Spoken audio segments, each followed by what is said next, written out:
Ngithe ngisabukela ishow yaseBuzz SA. Baka isiqomuqomu samawele. Kuthiwa ashade indoda eyodwa.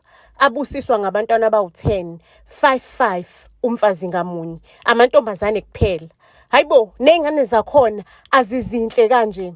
Kuyona loyo show omunye wababukeli ahluleke ukuyibamba, abuze athi awukukhulume mfazi, khulumani bafazi, ake nisitshele ukuthi lezingane zenu ezinhle kanje nenza ngani, ni-afforda kanjani ukuthi nizenze amakhanda zibe zinhle kanje zonke. Hayi ke aphenduleke iwele elilodwa khona ngathi nje yilona vele elikhuluma kakhulu.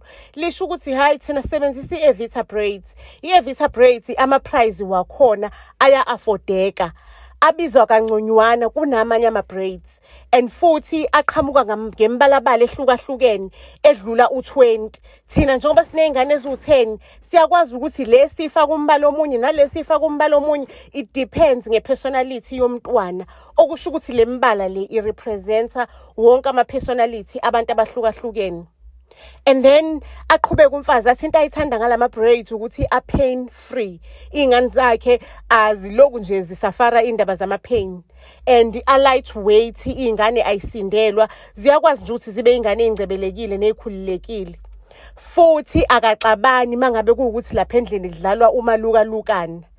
And aqhamuka ngamaphakethe agcwele impela, agcwele athemfi.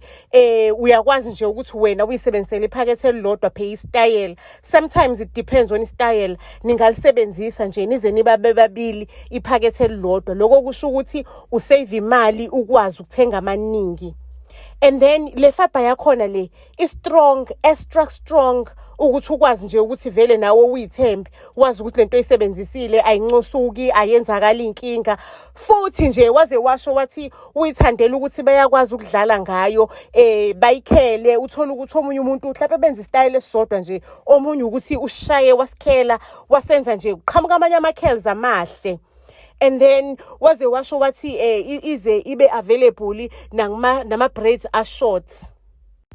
Aqhubeke kuwele oyedwa athi nje yena isizathu sokuthi ayithande kangaka i-Evita Braids ukuthi i-manufacture khona la eMzansi yenzela abantu bakithi bavulele amathuba omsebenzi, ingagcini lapho i-contribute to i-economy yakhona la eMzansi.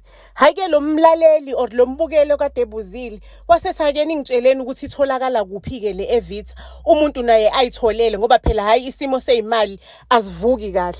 Hayi ke aphendule kuwele athi nationwide, noma thiwa isiphi isitolo oseduze naso esithengisa ama-braids uyayithola. Ngisho noma thi usemakhaya ey'ndaweni impela lezi eziphakathi naphakathi kwamakhaya uyayithola. Nami ke sengizoyimahlaza ngayo ke i-Evita Braids.